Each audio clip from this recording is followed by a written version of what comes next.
The Cipher Brief, because national security is everyone's business.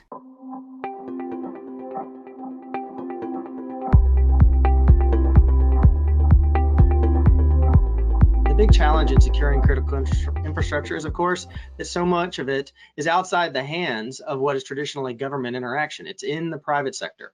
It's a great pleasure now to welcome Rear Admiral Mark Montgomery, who's a CIG Principal and former Executive Director of the Cyberspace Solarium Commission, as he moderates two separate conversations on this topic and highlighting the private sector view and the congressional view on why we're still vulnerable today. And when it comes to critical infrastructure and what we have to do about it, I'm looking really forward to hearing what Mark and his windows have to say. Hey, thank you very much, Matt. And as Matt said, Jim, I'm about to talk to Jim Langevin after you about how the government can better work with critical infrastructures. And we had this opportunity with you. Your company works with a lot of companies and a lot of critical infrastructures, probably across almost all 16 critical infrastructures. So I'd be interested in what's your assessment of the risk in those critical infrastructures, and how do you assess the U.S. government support those infrastructures as it sits today? Yeah, thank you very much, Mark, for inviting me to have this conversation with you and the Cipher Brief, because I think if you look at the way that Accenture services clients, not just in the United States for the critical infrastructure organizations here, but globally, we actually, in the United States alone, it's over 400 companies that are deemed in the 16 critical infrastructure industries that we serve today.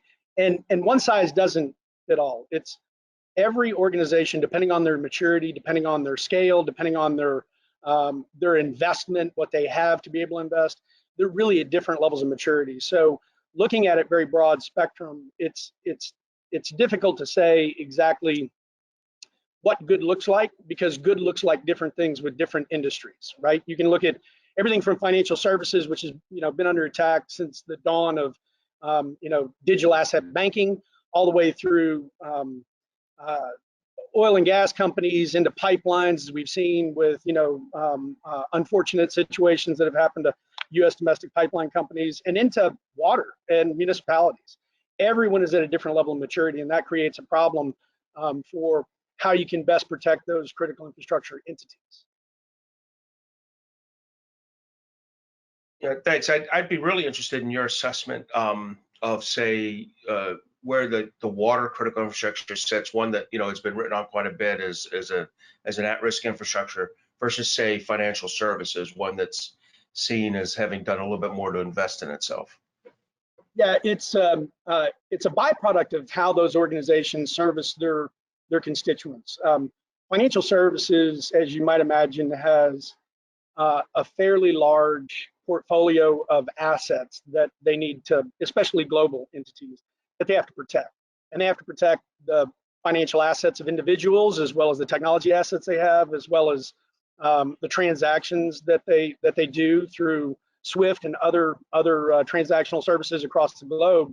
And that's vast. They've been doing that for a very long time, and they're very, very large. But when you look at a water district, a specific water district, any one, it doesn't really matter, unless it's something that is more city-owned in the largest municipality or the largest cities in the United States. Most of these are small MUDs, municipal utility districts, or water districts that are very small. And in some cases, they might service thousands and thousands of residents, or even hospitals or other critical infrastructure environments with water and services, but they may only have 3 or 4 employees. And those people actually are tasked with keeping the water pure and keeping it running. They're not tasked with cybersecurity. So having a cybersecurity operations center like the one that I'm standing in today is probably not in the cards for municipalities that really can't afford it, nor can they hire the correct talent to go do it. I'm kind of smiling because I'm confident very few water utilities have a cyber operations center like the one you're sitting in today, whereas I can think of at least 7 or 8 banks that probably do. So that's an interesting analogy. And I think one of the things I think about with this is that, water utilities, they have to get to get money, they either have to raise rates, which all of us oppose viscerally as citizens and homeowners, and then or raise capital, and they through bonds, which is much harder than what broadly private sector companies have to do. So Yeah, that's interesting thoughts, and I think your company probably has some pretty good insights that CISA would benefit from. Are you are you working with the JCDC on this kind of issue? We are, and in fact, I would like for those that are paying attention and watching, the couple hundred folks that are out there today, I will tell you, in my experience, in the vast period of time I've been doing this, and my vintage is, more seasoned than others. I think that the JCDC and what Eric Goldstein is doing is far beyond anything that we've seen, and we're actually very honored to be invited to participate in that for critical infrastructure and ICS and threat intelligence.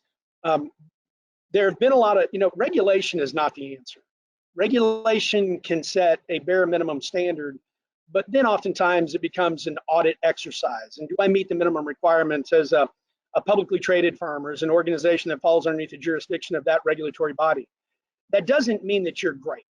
It means that you're just good enough. You're just doing the minimum. And if everybody does the minimum, then that's the threshold any bad actor has to get over to be able to cause real serious problems. So things like the JCDC or even the ETAC with DOE, those are really, really interesting and I think highly lucrative, intellectually, highly lucrative opportunities for organizations to collaborate.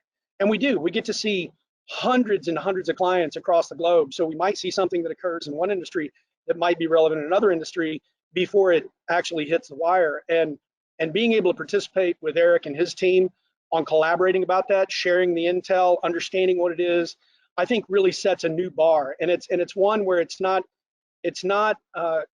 regulatory bodies coming in and trying to help with new regulations, which are required, but not necessarily the best.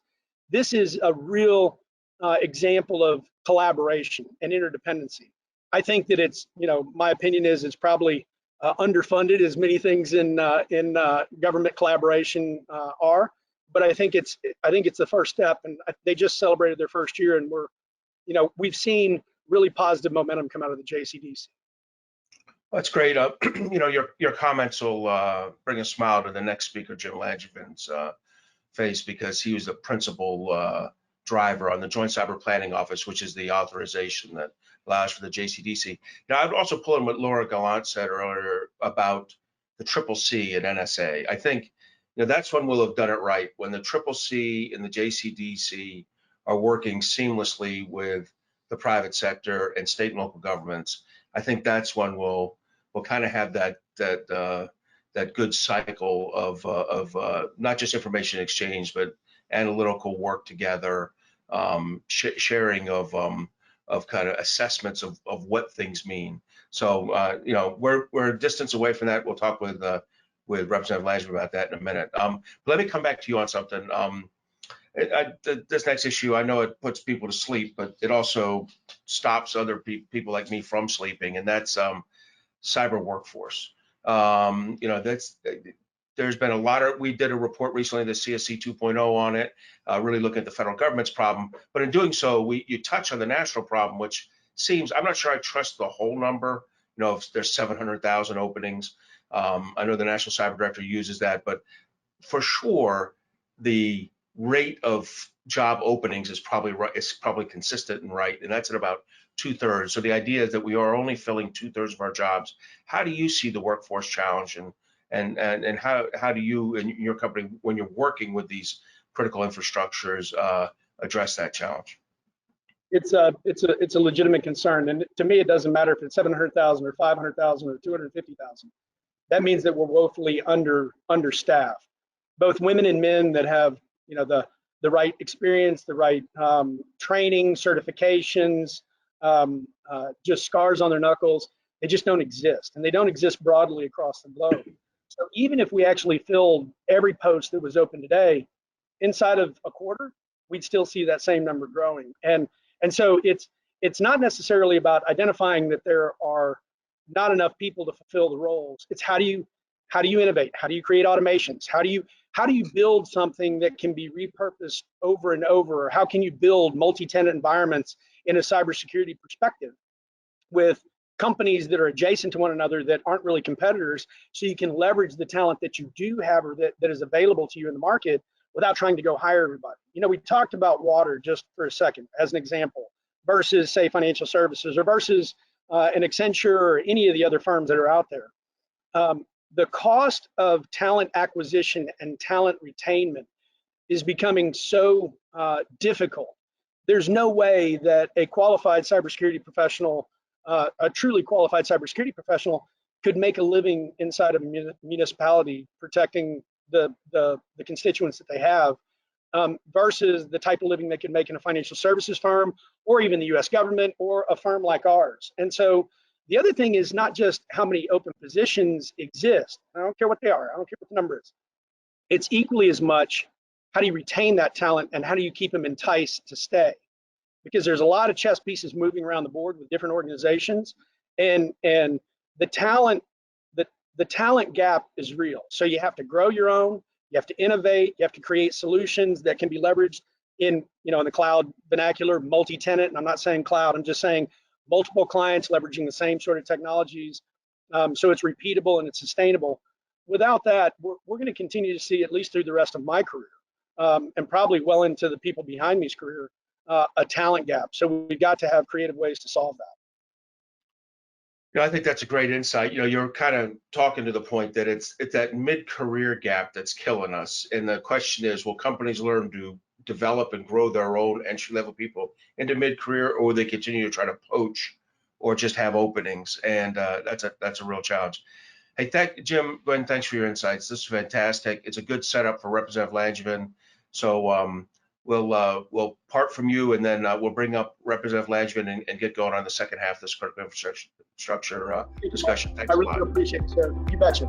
Cheers.